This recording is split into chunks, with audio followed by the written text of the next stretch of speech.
Hey friends, Brenda here from the Pop-Up Homestead. I was just getting ready to jar this up and I thought I should probably take you along with me. I'm making some spiced honey.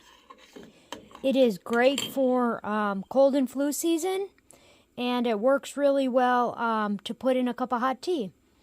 So all you need to do is get a pot of water going, and this is 2 2/3 cup of honey. I used raw honey, but I am cooking it so it won't be raw after I'm done. 6 thin slices of lemon, 3 cinnamon sticks, and each slice of lemon has 2 cloves stuffed inside of it. That's the original recipe that's in the Ball Blue canning book. And then I also added 3 little slivers of ginger root. So all I'm doing is heating this up and bringing it to a boil.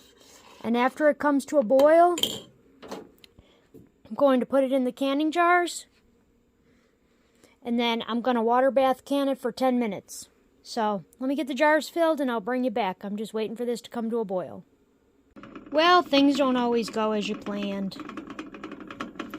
Yeah, you see that? That's honey. Apparently if you let it boil, it bubbles right over the stove even if the burner's off and it's off the heat. So, needless to say, I was a little disheveled and didn't show you myself filling the jars. But I'll show them to you when they come out. How's that sound? Sounds like a great plan to me. Okay.